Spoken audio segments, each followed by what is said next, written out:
And we're back. It is now time for chapter 4 of the cringe book I wrote as a teenager. After the very, very dramatic, traumatic, and cringe events that happened in the first 2 chapters, we were welcomed into the country of Lillicidian, where we had a very brief interaction with Samuel, the middle-aged 32-year-old man's family, and our main character, Fayla, had a play fight slash play chase with Max, the 17-year-old-ish boy, but our main character Fayla has now been summoned to the courts of Axon Fortuna, so we are going to follow her there. Remember that she's had some very, very tragic events happen to her today, this morning, so she should be insanely upset. She should be shut down. She should be overwhelmed. Let's find out how Fayla is in this chapter. So the last line of chapter 3, Fayla, you have been summoned to the courts of Axon Fortuna. Chapter 4. The courts of Axon Fortuna were stunning. Ivy covered the lower parts of the half-stone outer walls and circled the pillars. Trees grew in every corner, making it look like a nature reserve. Flowers were in the grass, fully bloomed, and thousands of books lined cases and shelves. Titles such as The Rare Moon Dances and Naxaza popped out at me and made me realise how little I actually knew about the place I was in. Oh yeah, girl, you only found out about it all of 2 hours ago, and you agreed to go with these strangers, and then they've essentially kidnapped you. You are a 17-year-old girl. You have essentially just been kidnapped. Who were the Naxaza? What are moon dances? Who is the queen? Where actually is Lillicidian? I turned curiously to Samuel and whispered to him. This place was not the place to talk at a normal volume. What are moon dances?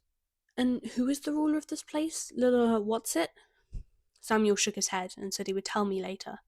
The three of us were standing in the centre of a large courtyard. Scholarly figures were all around us studying and researching information.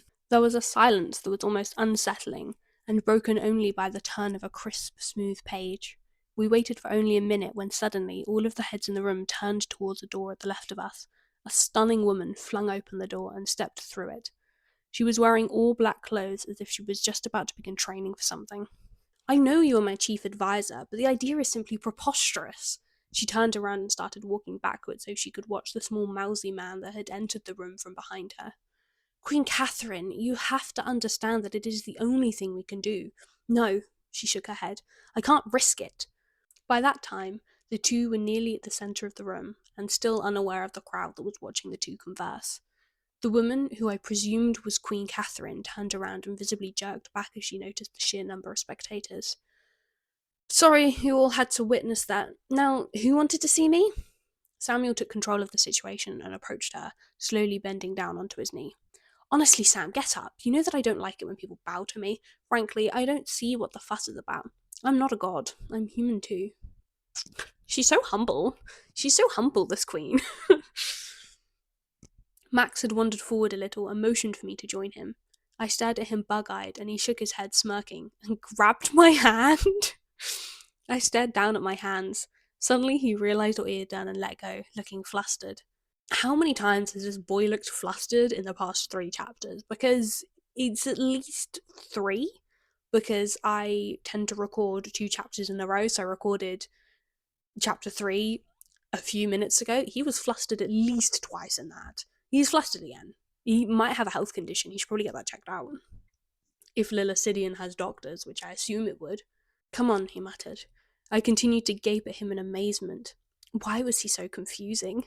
He gave off such bad boy vibes, but was kind and quite goody two-shoes. Thinking about it, with the sheer amount of leather I'd experienced so far in my time in Lillicidian, everyone gave off a bad boy vibe. Samuel and the Queen cleared their throats and broke me through my trail of thought. I span nervously towards them. Hello? I assume you know who I am. Everybody does for some reason. Hate to be frank, but where the hell am I, and what the hell is going on? Inside, it felt like I was having a breakdown. I had turned up in another dimension and been thrown into what seemed like a prank. I would still assume it was one if it hadn't been proven that it wasn't. Suddenly, I realised that my family would be missing me so much. Still, so many questions were buzzing around my brain. Who were the Naxaza? Where is Lillicidian? Magic? My attention quickly snapped back to the Queen, who had turned to greet me. I know you have been going through a lot.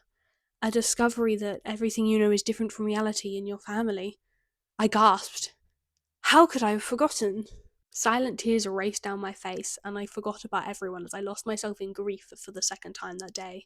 I felt pressure on my hand and noticed that Max was grasping it, showing his concern. I gave him a watery smile and took in a deep, ragged breath. I turned back to Catherine. Catherine? That's so disrespectful. She's the queen. She's the queen! Already you've, essentially had a go at her, and now you're not even calling her Queen Catherine in your head. This is crazy. It's crazy stuff. I'm sorry, I whispered. The Queen gazed sympathetically at me and shook her head. No, you shouldn't apologise. Take time out and talk to some of the people around. She said the last bit as she gazed down to me and Max. For God's sake. Max blushed. This boy must have a health condition. I'm trying to force this romance plotline through blushing. Single-handedly through flustering and blushing, I'm getting this romance plotline through. Recomposing himself, he nodded and extracted his hand from mine. There are lots of people that I know that I can introduce you to, he said tentatively, unknowing of whether I'd accept. If you care to meet them, he added.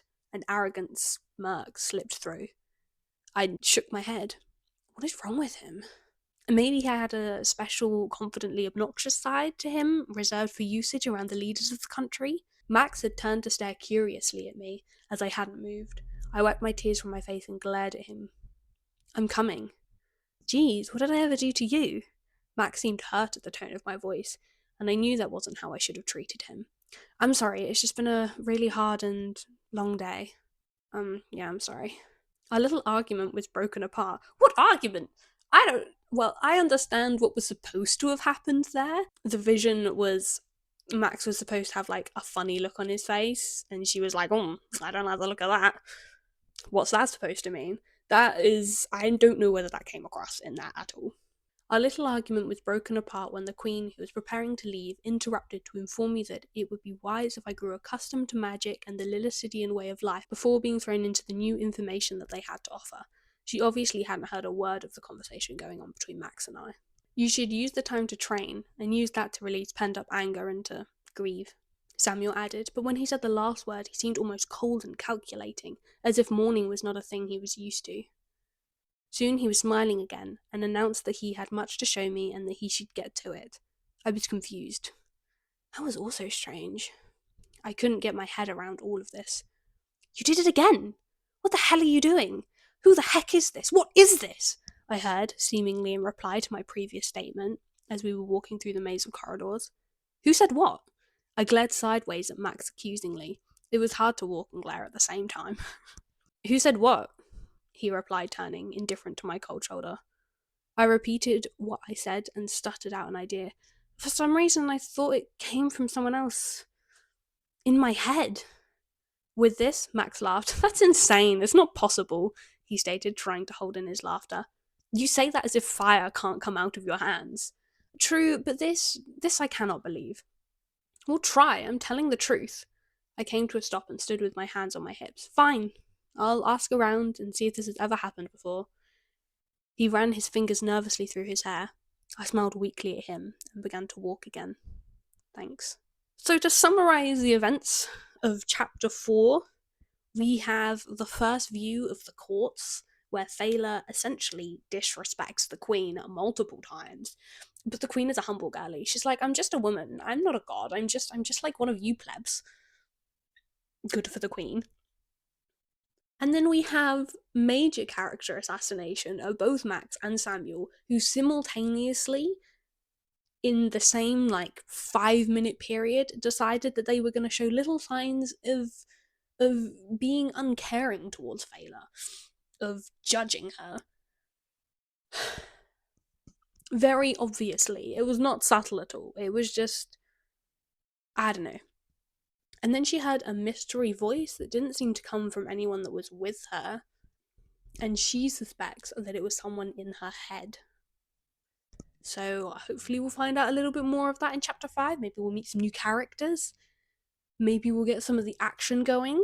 I do think with this book, I started so hard with the first 2 chapters, that this is almost mundane, and I'm still irritated that we don't know why she's here. We don't know anything. She acknowledges that she doesn't know anything. But why would you go with two people that you don't know? Why?